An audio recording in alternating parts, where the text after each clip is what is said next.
Okay, well, I'm sure we're all suitably sensitive about sharing our faith with those who don't embrace faith yet. I've looked around and I think we probably would all say we believe, yeah? Okay, I see those hands. So basically we're in that situation where we fundamentally believe, but you come across people, don't you? And every now and again they want to lay themselves open. You find that from time to time? They just you know, they want to sort of beach themselves at your feet and talk. I'm sure we're not going to go barging into them, but what do you do when that happens?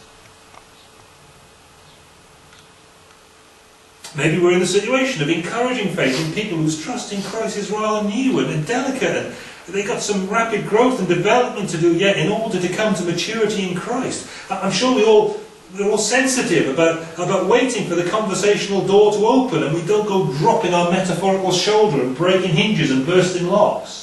Because that ain't glorifying to God, is it? I remember years ago, you reminded me of all sorts of things sitting there. I remember years and years ago, when I was a very, very, very young Christian, being taken out on the door-to-door team in a certain church known to us both. And it was great. There was a lovely guy. He's a faithful man now, very old age, simple, straightforward guy. And he said, "I'll do the first one." So we prayed in the car, "I'll do the first one."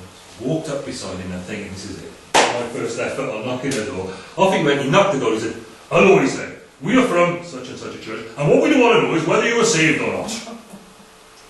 Now, without a word of a lie, that's exactly how the conversation went. The door shut quite quickly. Are you surprised? So I said, "On to the next one," and I did.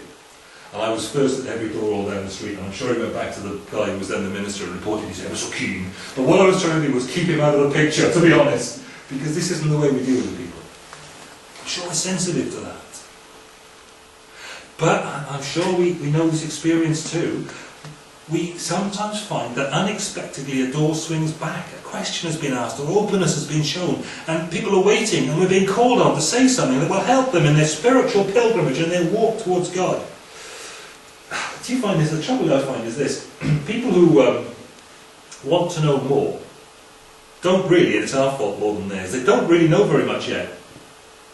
So they just ask a question. And it may not be a good question. But they're open to having a good answer. And that's what they're saying to us. Tell me something about God, because I'm quite interested.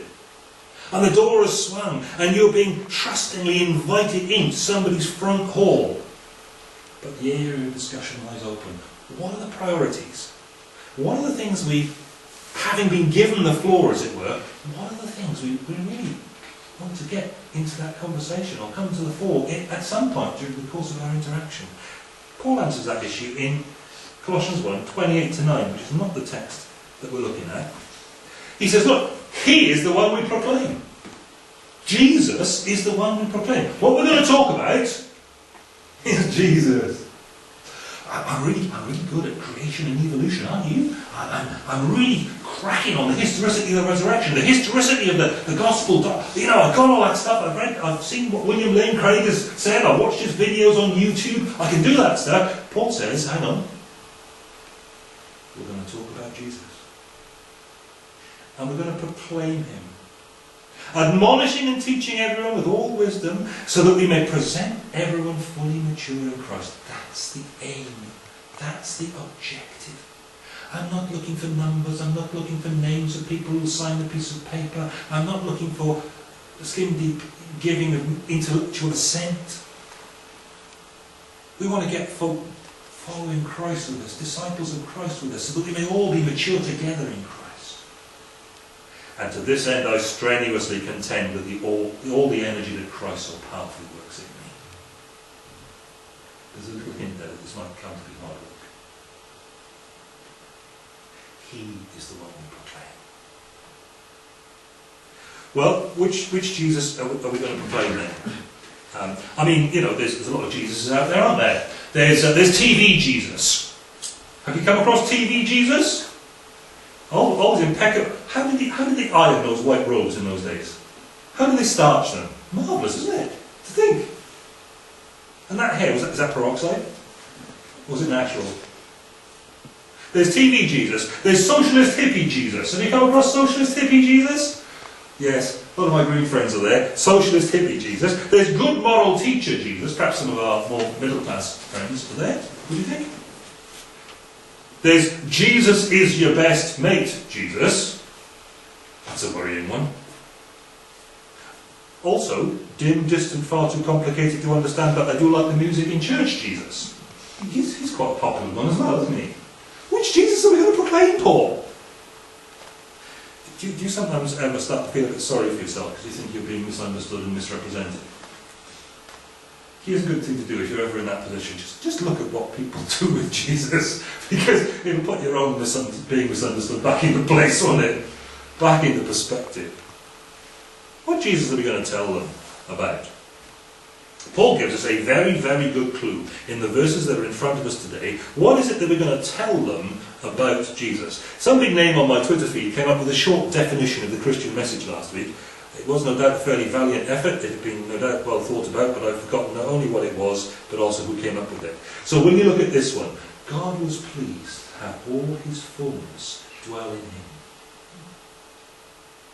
and through him to reconcile all things to himself, whether things on earth or things in heaven, by making peace through his blood shed on the cross.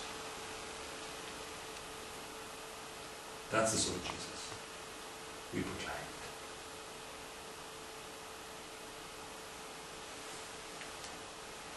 Here is what God has done about the mess, the pain and the chaos that is historically and pervasively arisen in our world. Two bits to it. God came to be with us in Christ. God came and rescued us in Christ by reconciling us to himself. And that is what needs to be done. If you want to be able to present everyone mature in Christ, then this is the stuff, says Paul, you need to get over at some point. Not in a bull in a china shop sort of way, but got over nonetheless. It's all about incarnation and the reconciliation that flows from it.